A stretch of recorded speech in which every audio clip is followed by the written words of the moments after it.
Hey there, Unenthused Muse here. Today I am bringing you day 2 of Magic the Gathering's challenge for #Magictober. Day two's theme is Moon. So I was trying to figure out exactly what to do with the theme instead of just painting a moon. And I had so much fun with day 1's challenge, Fungus, where I leaned very heavily into a green and blue color palette. So I decided I might go with a blood moon because shading things with red and yellow is fun. Um, Sometimes when I don't know what to do, I just start conglomerating stuff that I like and I start from there. So yeah. I recently started picking up painting on canvas with acrylics, and it's been really cool to be able to make digital paintings as well as traditional paintings. And the reason this one is a little bit special is last year I had a painting, they were some of the first paintings I did since picking it back up. I found that they had began to mold in the bag they were stored in with my Halloween decorations. So I had to go ahead and toss all of my Halloween decorations that were in the bin, which was all of them. I had to throw away my spooky tree and all my decorations, and it was sad. So I'm going to be crafting a lot of Halloween do-it-yourself stuff this year, and hopefully some of those videos will make it up here in time. But in the meantime, this is sort of a successor to the painting that I lost last year. So it was like a green, foggy graveyard, and I didn't know what I did when I was painting that. I was just kind of winging it, just like I was here. So, there's something to the process of just going at it, because sometimes you have to get the experience to even know what to do or how to handle situations. So, this is pretty fun.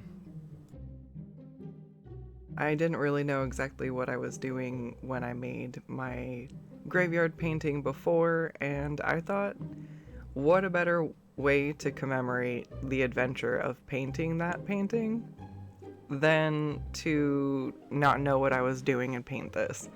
Uh, so I just kind of started populating it with gravestones because I decided it was a cemetery. We've got some trees in the background. They look pretty alright for just being scribbled out real quick. Learning the shape and how to make gestures of things will go a lot further sometimes when you're able to suggest a thing than when you try to get something so overworked to perfection. Because the really cool thing about nature is it has its rules, but it's also random. So almost no tree is neat and tidy. You see all kinds of branches that are offset or trees that are asymmetrical or broken, and there's all kinds of things you can bring in without over detailing everything. So that is why doing these paintings in a 1 hour time span has been really fun. I'm looking forward to just kind of being on my toes and trying to work fast, because I keep my eye on the clock and only give myself so long to work on things, or I keep track of what else I have to finish.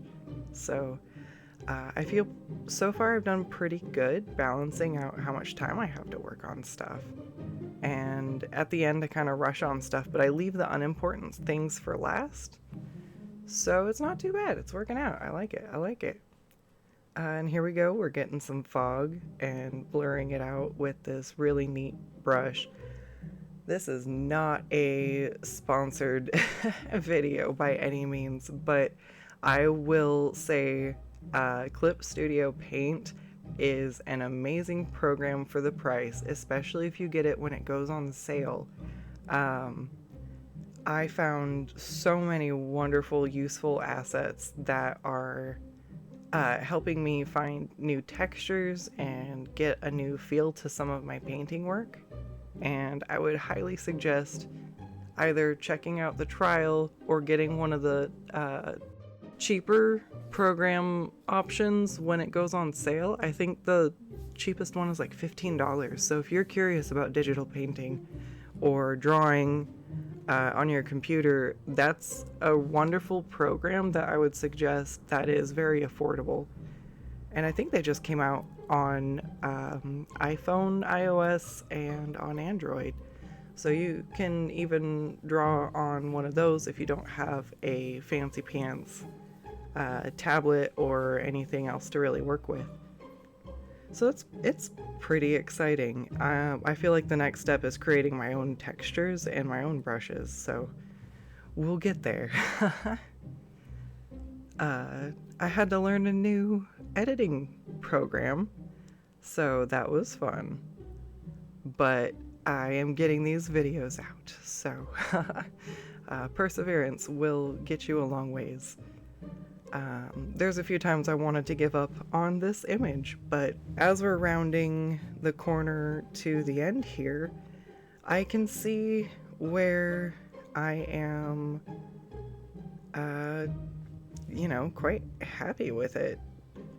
There's a part halfway through where I'm really nervous, but by this time where I'm kind of fine-tuning and adding things, I'm pretty content with how it,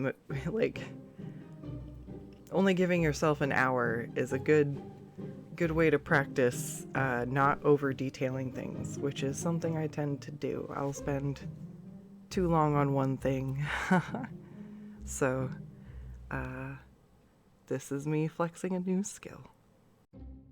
It's definitely interesting taking a drawing through an ugly duckling phase all the way to the end, because there's always a point where I feel like nothing's going to look the way I want. I don't even know if these are going to look like craters. And then once I blurred them, I'm like, okay, I'm pretty happy with that actually. But we're gonna have trust in ourselves. You have to be your own best cheerleader when you're an artist. You have to be able to take critique, but also art is really hard.